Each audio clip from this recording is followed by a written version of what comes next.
Viewers, Prime Minister Narendra Modi's mega rally in Bhopal in Madhya Pradesh turned into a powerful celebration of women empowerment, with Operation Sindoor setting the tone. The rally was dedicated entirely to women following the resounding success of the operation.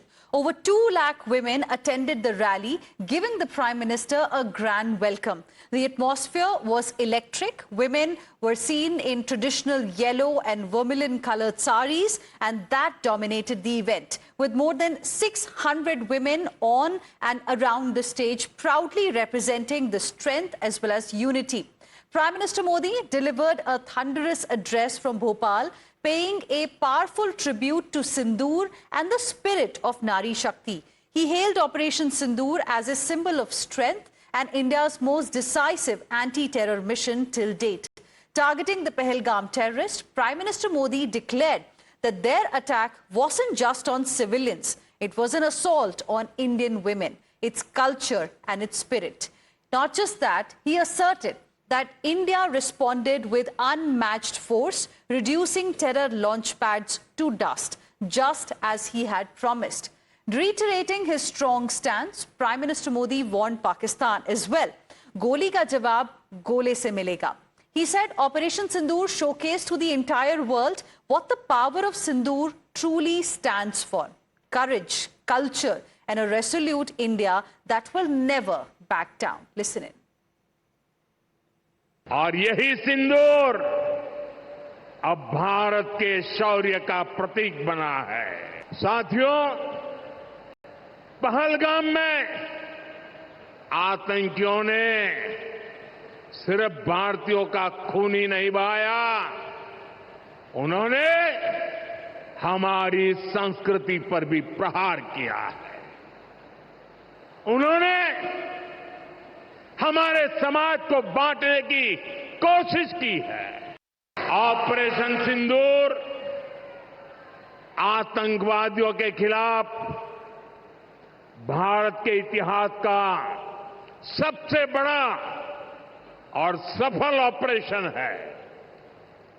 140 crore देशवासियों का बुलंद आवाज कह रहा है, अगर तुम गोली चलाओगे तो मान के चलो, गोली का जवाब गोले से दिया जाएगा। And Congress MP Jairam Ramesh has sharply criticized Prime Minister Narendra Modi over US President Donald Trump's repeated claims regarding the India-Pakistan conflict. Donald Trump again claimed that he played a key role in preventing a war between India and Pakistan by using trade as a deterrent, asserting that his administration could not engage in trade with countries shooting at each other. Jairam Ramesh, who has already been in the spotlight for his remarks on Indian delegation abroad, has now questioned the BJP over the circumstances surrounding the ceasefire understanding between India and Pakistan. He had asked the ruling party what conditions were set for the ceasefire. Congress spokesperson Pawan Khera further escalated the criticism, demanding clarity on why the government has remained silent on Trump's comments and whether any terms were actually set during the ceasefire discussions. The opposition is now calling for transparency on how India navigated the sensitive diplomatic issue and what role foreign pressure may have played in shaping the outcome. Let's first listen in to what Donald Trump said last night. We stopped India and Pakistan from fighting. I believe that could have turned out into a nuclear disaster. And I want to thank the leaders of India, the leaders of Pakistan, and I want to thank my people also. We talked trade, and we said we can't trade with people that are shooting at each other and potentially using nuclear weapons. And they're great leaders in those countries, and they understood and they agreed. Not just that, Congress party, remember, had raised questions about the government's handling of the India-Pakistan ceasefire situation. Salman Khurshid, A Congress leader has now stepped in to fact-check their claims. Khurshid dismissed Congress party's allegations that India initiated the call to Pakistan, calling it complete hogwash. He questioned why India would make the first move, pointing out that by the time the calls were made, it was Pakistan's Director General of Military Operations who had actually reached out to India's DGMO. Khurshid further clarified that the call from Pakistan was made to propose a ceasefire, and India agreed to halt military action after Pakistan requested, saying, "Let's stop." He emphasized that no further attacks were launched after Pakistan's plea. Listen in. Asked, why did we stop when we did stop? Now it's complete hogwash for anyone to say that we called them first. Why would we call them first? Who was at the receiving end by the time that the calls were made? It is more than clear to everybody that the call came from the DGMO of Pakistan. And it came to the DGMO of India. And we stopped. We stopped when they said, let's stop. We then didn't send any further attacks on them.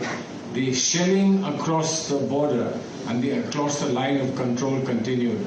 For at least 3-4 hours, there were violations of the ceasefire once again when the shelling continued, making it very clear that in Pakistan, nobody seems to be in control. Certainly, the civilian government doesn't seem to be in control.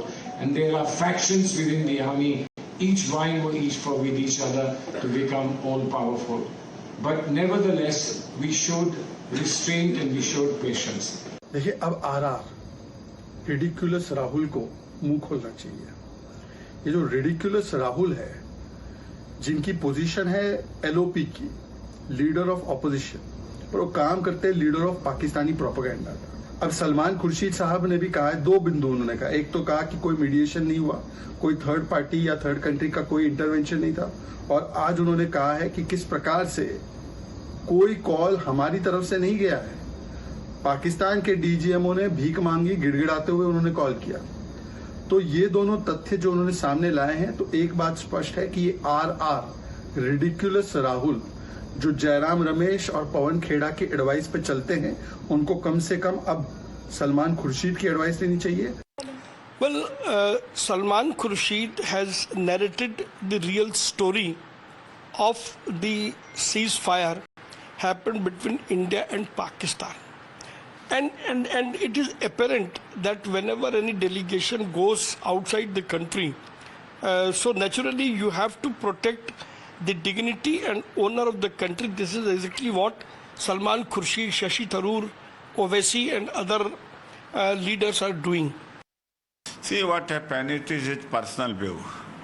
The fact is this, that because of pressure built by Trump, it was ceasefire. And second is that betrayal by our foreign minister, when he informed to Pakistan before attack was made in POK.